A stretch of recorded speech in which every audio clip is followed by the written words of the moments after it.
Hello everyone and welcome back to my channel. It's Christina from Our Wood Home.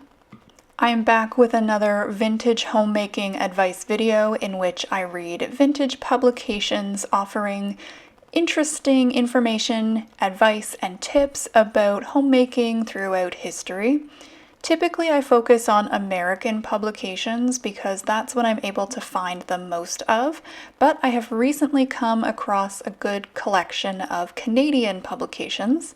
So I'm going to be reading a Canadian publication called Planting and Growing Rhubarb, and it was published in 1968 by the Canadian Department of Agriculture.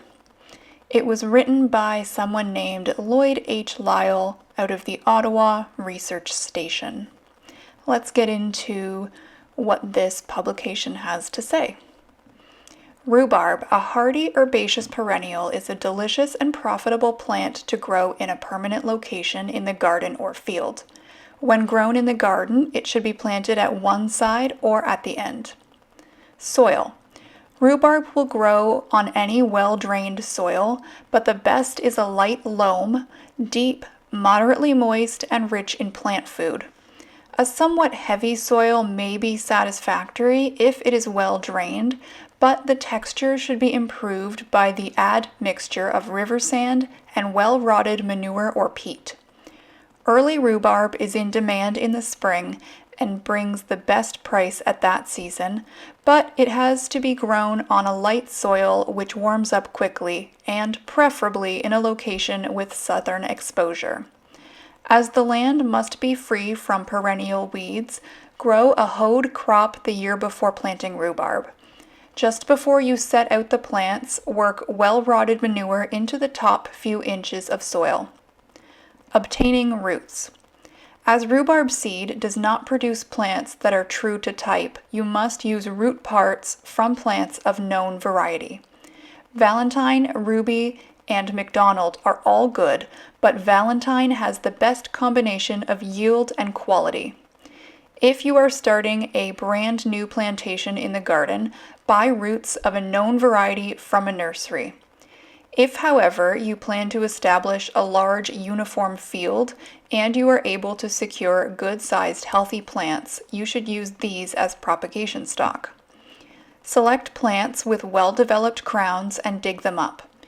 Do this either in early spring as soon as the frost is out of the ground, or in the fall after the leaves have ripened, usually in late September. Cut the crowns in pieces with 1 or 2 buds or eyes on each piece of root.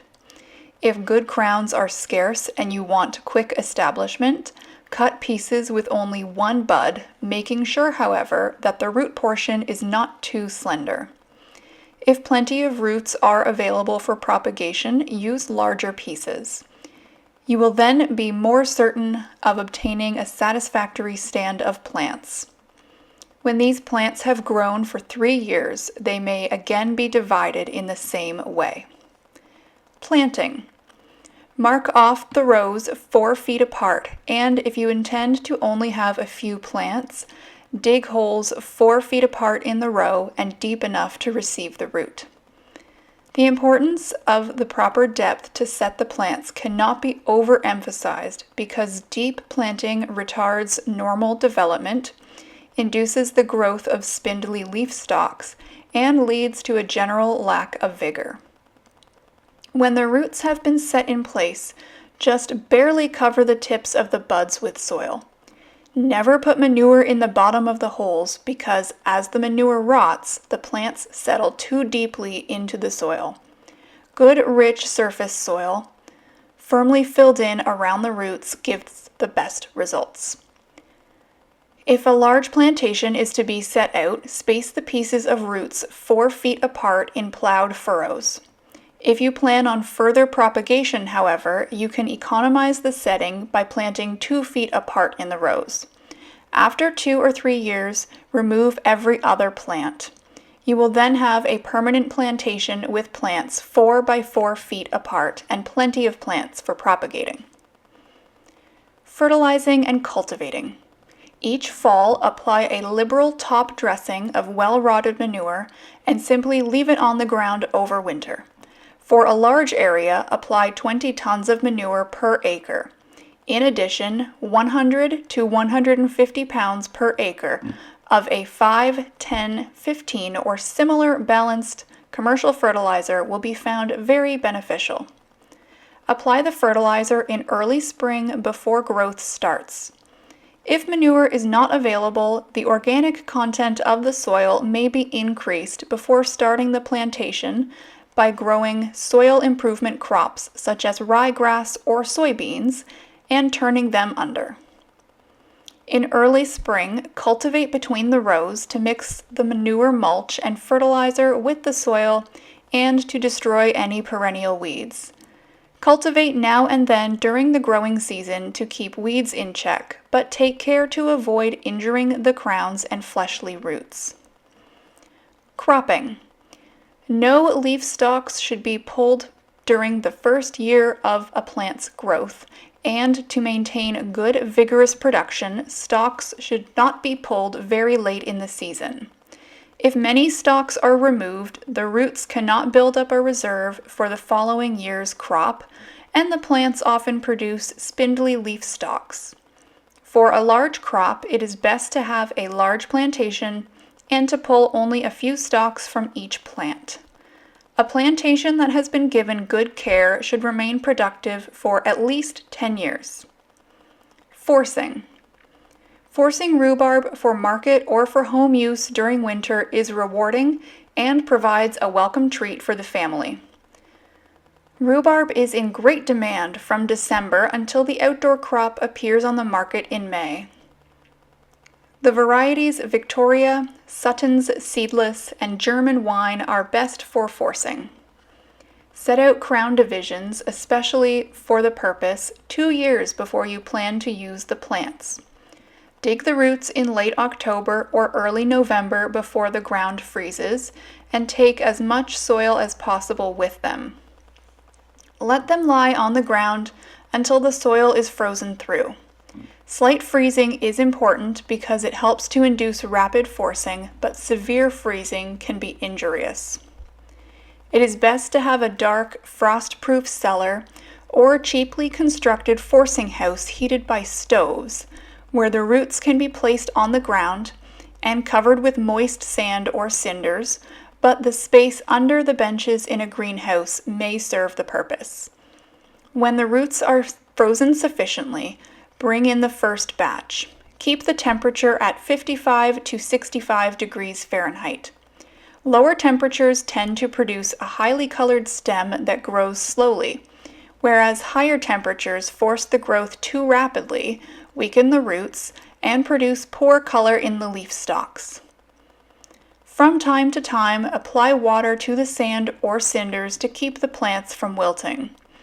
Manure or fertilizer is not needed because the roots have an adequate amount of food stored up in them. If you expect to plant the roots outside again, pull only 4 or 5 stalks from one plant. After the crop has been cut, take the roots outdoors, put them on the ground, and cover them with litter. Plant them in early spring. Bring in a second lot of frozen roots 2 weeks after the first lot. These will begin to yield a crop about the time the first lot is ready to be put out. From the time the roots are brought in until the first pulling is made will be about 4 weeks. Alright, that's some very interesting information. I'm pretty sure this was written specifically for large-scale farming, not just for people who want to grow some rhubarb in their backyards, but I think it's still interesting to read what people were doing decades ago with agriculture and food production in general. It's interesting because I've never even heard of those varieties of rhubarb that were mentioned in this article. I honestly didn't even know there were multiple varieties until recently. I thought rhubarb was just rhubarb. I have rhubarb growing in my garden, but I have no idea what type it is because it was given to me. My dad moved into a property that had some growing in the backyard and he didn't want it, so He gave it to me, and I had never eaten rhubarb, I'd never grown it, cooked with it, nothing. But I wanted it, so I planted it, and it's been doing pretty well. I have transplanted it a few times, and it's survived all of those, but it's definitely not a high producing plant, I think because it's been dug up and moved so many times in the last several years, so it really hasn't established very well. But I have no idea what variety it is, and I wouldn't even know how to go about identifying it. Interestingly, though, last year one of my plants started growing a seed stalk, I guess you'd call it. It was one stalk that ended up having some flowers on it, which were really pretty, and the stalk itself was quite tall. I didn't really intend to ever grow rhubarb from seed. I didn't know you could do it from seed, to be honest, but I decided to just let that seed head flower, and then I did harvest the seeds once it was finished. I don't know what I'll do with the seeds. I think it's just cool to have them, and I'm curious to see if either of my rhubarb plants goes to seed again this year. That's all I have to say for this video regarding rhubarb. Let me know if you grow rhubarb, and if you do, please share some of your favorite recipes in the comments. So far, I have made strawberry rhubarb jam and just a few baked goods with rhubarb, but it's not something I'm overly familiar with, and I would like to learn some more recipes. If you enjoyed this video, be sure to check out my vintage homemaking playlist, which will be linked on the screen. If you like what you see here on my channel in general, I hope that you consider subscribing. Thank you so much, and have a great rest of your day.